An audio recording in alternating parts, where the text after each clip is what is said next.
Hey everyone, my name is Rooster and welcome back to Mechabellum. Today's video is going to be showcasing the current two big metas that we have, at least in terms of the two strongest giants, which in my opinion are Fortress and Melter, and I think a lot of high MMR players will agree. The comps that we play are pretty common too, and you will quickly see me respond to what my opponent is doing. I go for Elite Spec, of course. I can't turn down the Specialist anytime I see it. So here we go. This time around it'll be a Sabertooth opener with some crawlers, and I'll be up against Hounds and Mustang. My opponent is a Giant Specialist, and well, already I can start telling you when this setup comes out, with 5 Hounds purchased, what he wants to go for. I have played against this type of setup very often. It is pretty telegraphed, but it's very, very hard to deal with still. And I will need to pull out a very strong strategy myself in response. Now, yeah, here we go. We have the 5 Hounds on the right side. Looks like we'll be in a headbutt. And what he's going to be setting up for here is early Hound range is what I'm expecting. And then go for Fortress with Rocket Punch. This is a build that has been very popular when Hound was at its strongest. It's a little bit weaker now, but still Hound performs really, really well. And Fortress Punch just seems to pair with it very, very well. Apologies for the cough. I'm still trying to get rid of it, but it's very, very persistent. So here we go. The Sabertooth here are nicely tanking, and I go for 2 Arclights, which are quite tanky themselves, and of course have the benefit of that level 2. So it's not too bad of a matchup just yet. Most of our big units, or all of them, remain alive, and we start chipping away at my opponent's hit points, which he has a lot of, mind you. 5,300 hit point start. Now round number 2, we get Missile Strike offered and Photon Coating as well. Opponent goes for the Photon Coating. And I'm thinking, okay, what do I want here? Photon Coating could be good in the long run. It's a decent item for a Saber for now. I could just, leave it there until I get something bigger, maybe from a unit drop. But instead I decided to go for the Missile Strike and kind of place it for some tempo here. There's some good stuff to hit. Hounds, Mustangs. I'm trying to line it up in such a way that it hits a Hound and a Mustang. Might have needed to be a little bit further forward, but we'll see how it works out. And now, what do we do? And pretty much I think, well, my opponent only has like small units for now, so it only really makes sense to buy Arclight at the very least.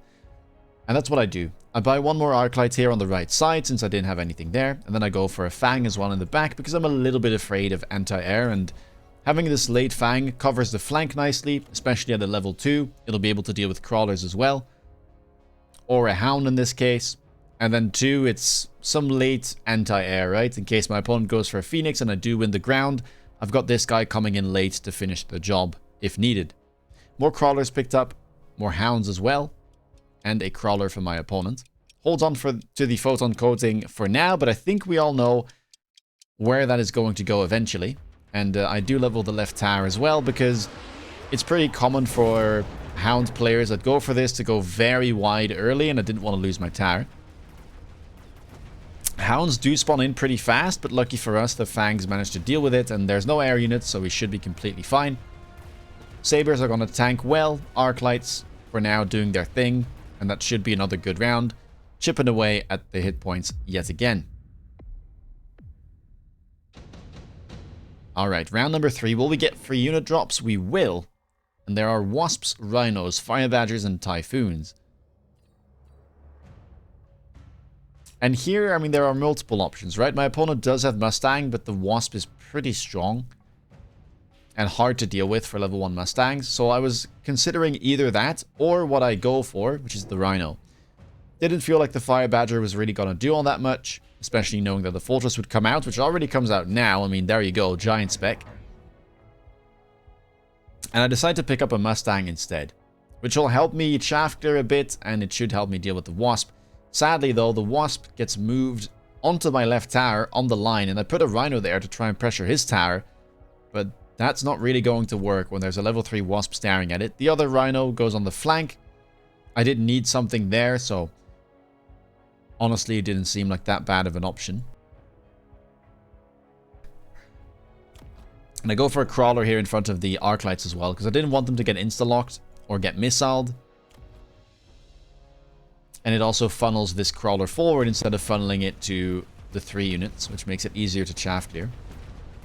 And let's see. I mean, this fortress is very, very tanky, mind you. The Saber gets a lock on early, but the other one is still going to be stuck. And meanwhile, the Hounds and the late Mustangs are going to be getting rid of all of my chaff. And yeah, look at this Wasp. Lots of DPS. We'll get the tower. 7 seconds of debuff, and that actually does seem to make the difference between us killing this fortress, which now has leveled, and us not taking it down.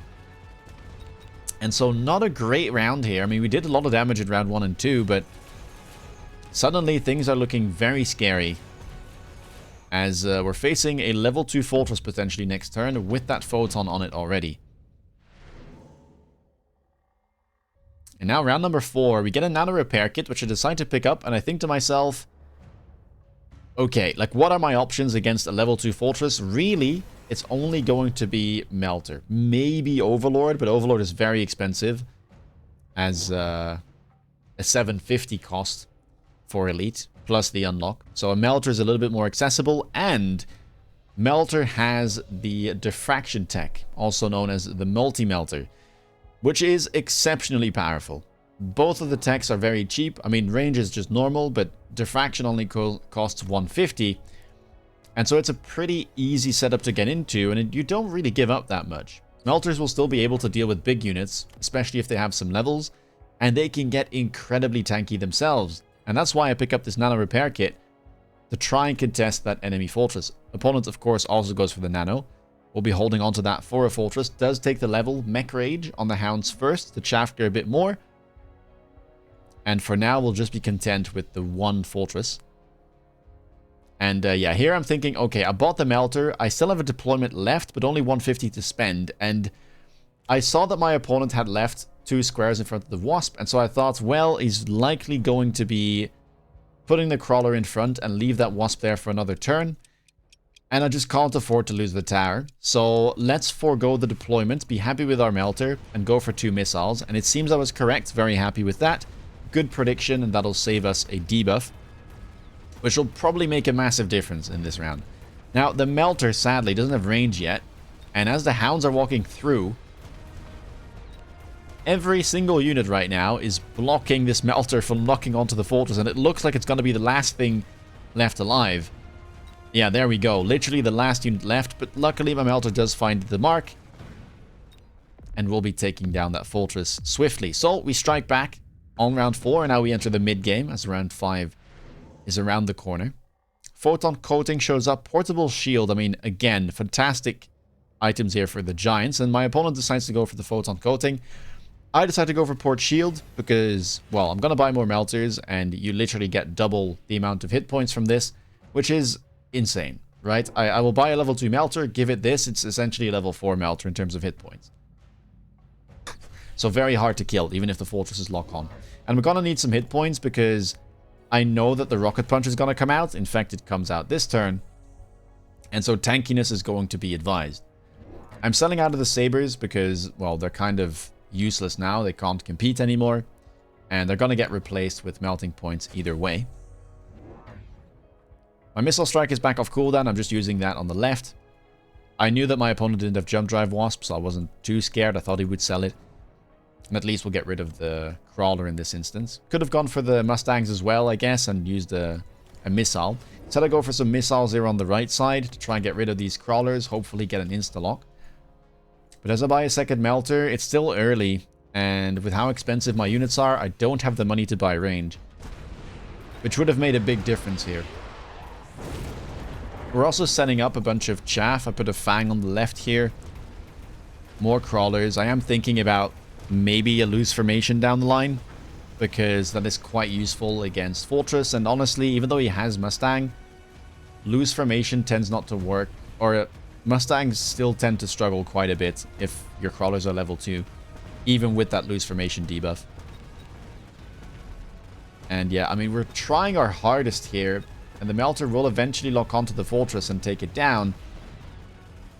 But the chaff clear, a definite problem. Now, I haven't teched any of the things I wanted to go for yet, so that should already give me a bit of a better chance going for that multi-melter setup. Round number 6, advanced shield device here is pretty decent.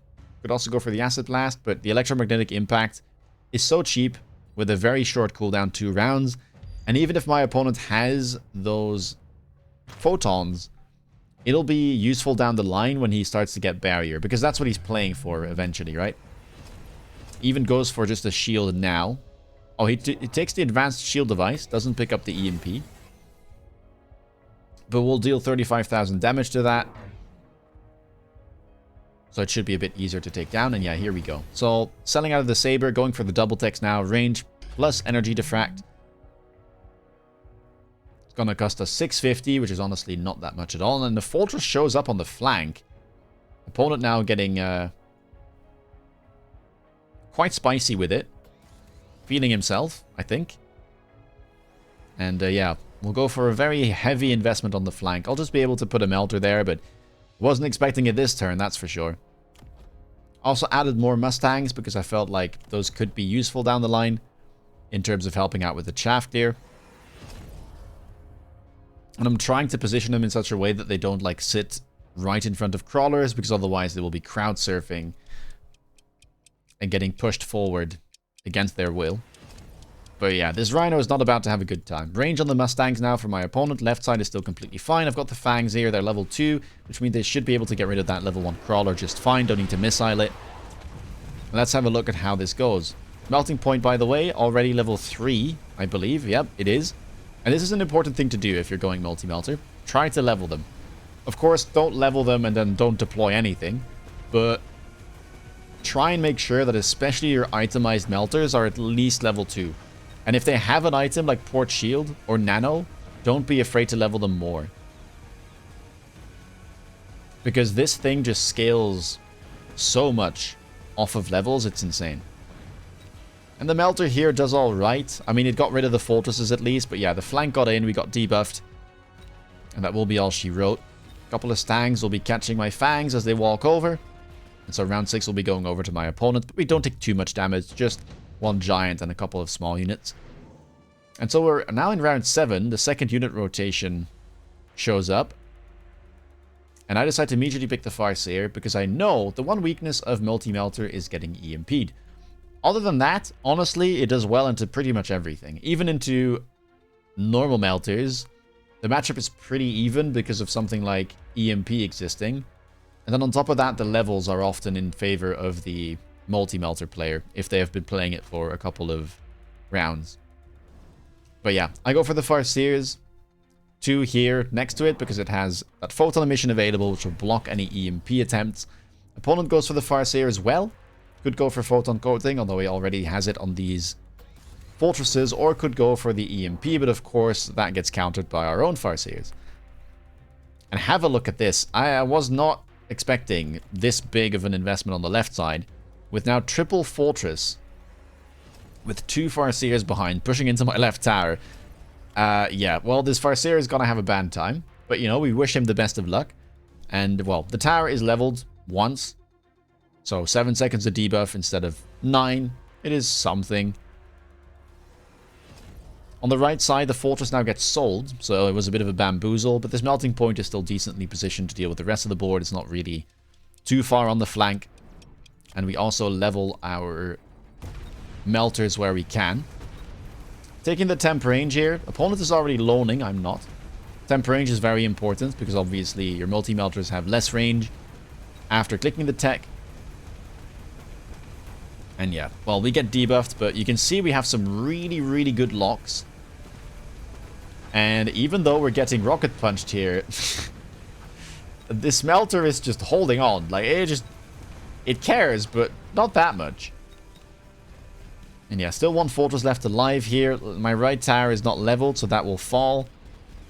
And I think the multi-melter, though it did a good job, might not quite be able to deal with this fortress. Oh, it is actually going to be a tie, I think. That is insane. Yeah, that was a tie. Okay, interesting.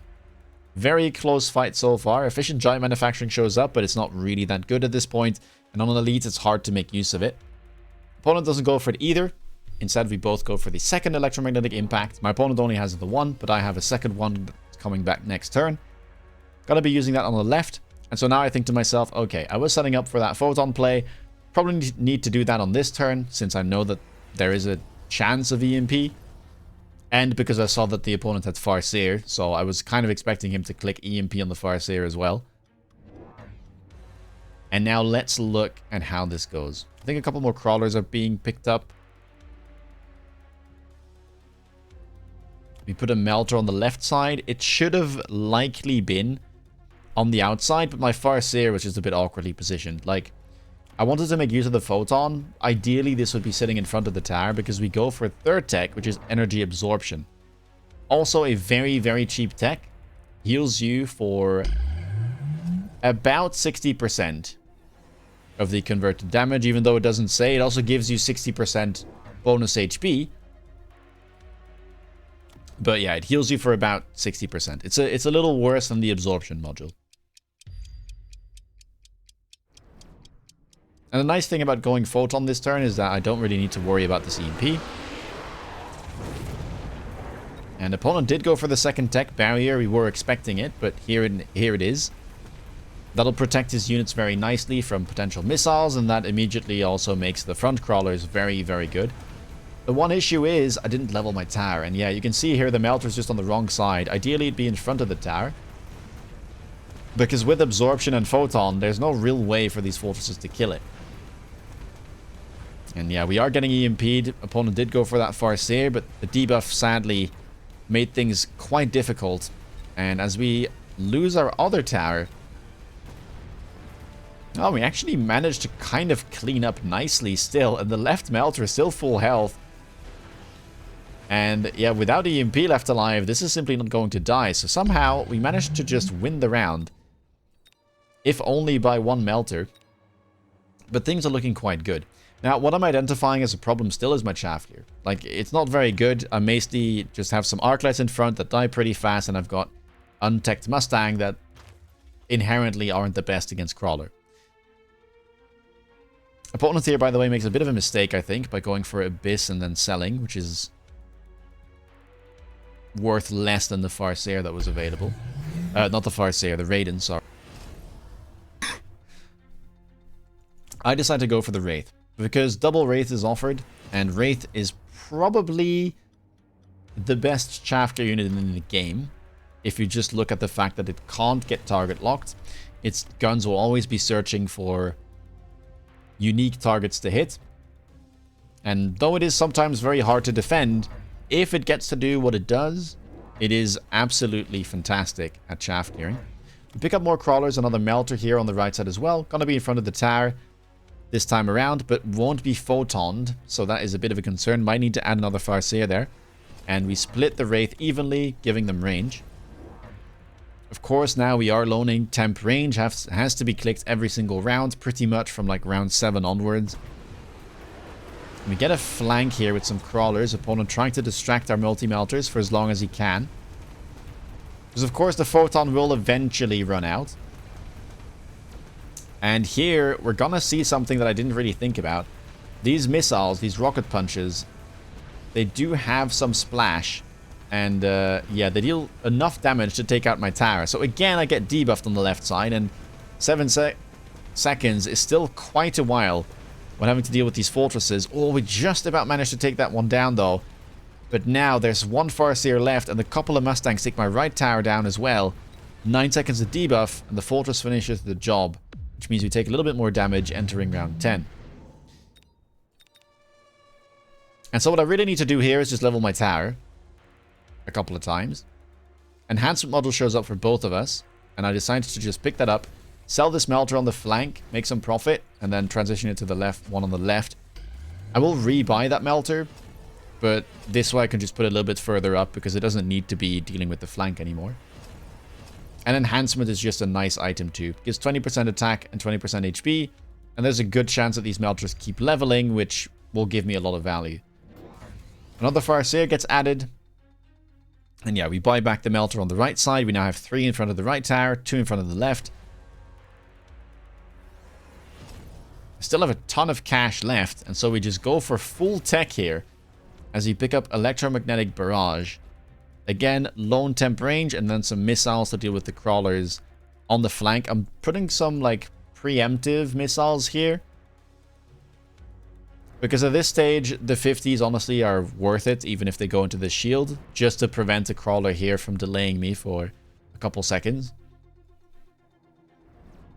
And here we go. The one problem again though is I spent so much money I didn't have any left to level up this tower. But I'm not at risk of dying, I think. So if there is another round, then maybe I'll remember to pick this up.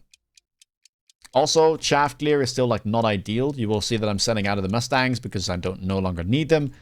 Wraith should be sufficient in and of itself. But I could see myself buying a few more Wraith if needed. And then perhaps buy the 8-gun, aside from leveling the tower. But apart from that, I think we're pretty much good. And the comp is fully online.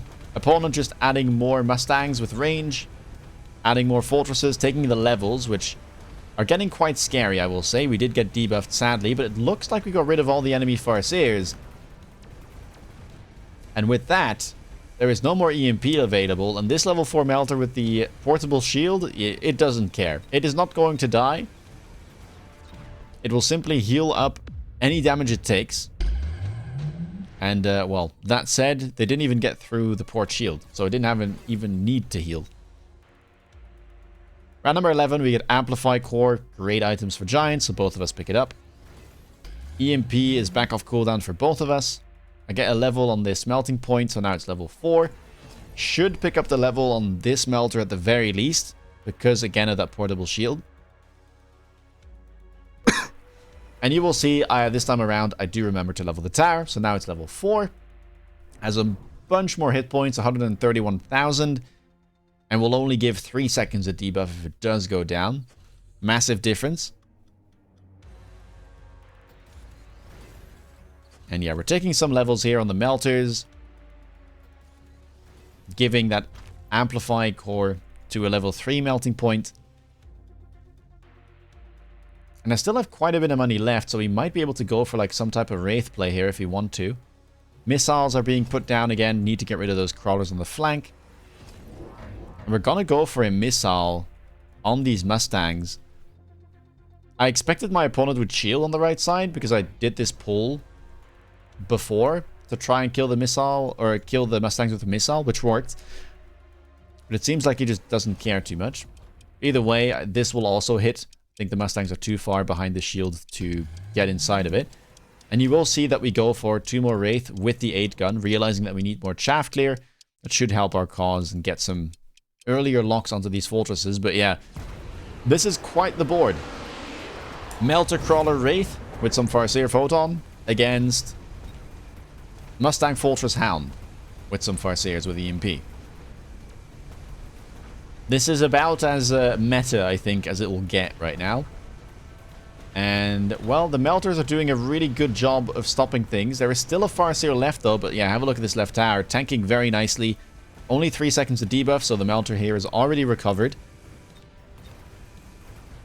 And now, with the EMP coming down, this Farseer no longer has EMP itself. And so my Melters will prevail. But my opponent still has 1,500 hit points left, and if I do the math, that's not quite going to be enough. Opponent now down to 100. But at this stage, I don't really know how I lose this. Although maybe the unit drops have something to say about it. Opponent goes for the Raiden. Another great source of EMP, especially against Giants that are easy to hit in the late game. We'll have to see if he decides to go for it. And I instead go for the Phoenix. And I think to myself, well, while the right side is defended by these high-level Mustangs, the left side just has 2 missiles. And is level 2. But a level 8 Phoenix deals 26,000 damage per Phoenix, which means that we just one-shot the tower as soon as we hit it. And on top of that, it also has 13,000 hit points, so it can tank a missile. I will still put a marksman in front. I do this because if my opponent puts crawlers back here, I want this marksman to die instantly and not pull the crawlers. If you put a crawler there, sometimes, if it's not right in the middle of the missile, the outside crawlers can live and it'll pull like enemy units towards the flank, which is what you want to avoid at all costs because you want to get a clean entry with the Phoenix. On the main board, we don't really do anything more. We just add more melters. We take the levels where we can. Temp range has been clicked. And yeah, I mean, we just add 2 melters. At this point, you know, like, why not? They get Photon. They can't get EMP'd. They're incredibly tanky. They heal back up any damage that they deal. Or at least a big portion of it. And we even utilize the oil this time around to try and kind of stop or halt the push onto our left tower. Right side, I'm completely fine. I don't think he could push into these melters. They're way too high level. We did indeed go for the Raidens here with range and EMP, but again, that will only take effect after the Photon has worn out. And you will see our plan works perfectly. The Marksman goes down, the Phoenix goes in, 1 shot on the tower, 7 seconds of debuff. Now going towards my opponent. And as the melters lock on, we get rid of all the fortresses. Only a couple Mustangs left. The Raiden now do have free reign. Getting rid of my Wraith techs, getting rid of my melter techs as well. But the thing is, they're not made to deal massive damage. They don't have the Ionize. And although they do get rid of the techs, they can't get rid of all my melters. And it's a massive final turn on round 12. And we close out the game dealing over 3,000 damage. Or at least close to 3,000 damage. And yeah, I mean, this is about as meta as you'll get, as I said. We have multi-melter defense into a Hound Punch Fort aggro. Both of these comps are very, very powerful. And you will see them being played regularly. I think this aggro comp is very potent. I haven't tried it out myself. I still am running Overload instead of the Rocket Punch. But it's very capable. If you have a Hound opener, then honestly, like, following what this guy is doing is going to get you a lot of good results. Either way, let me know what you think about these comps down below. Do you like Punch Fort Hound? Do you hate it? What about Multi-Melter? Put it down there. If you want to stay up to date with the latest content, please consider subscribing. And if you want to see me play live, check me out on Twitch. With that being said, take care, guys, and see you in the next video. Bye-bye.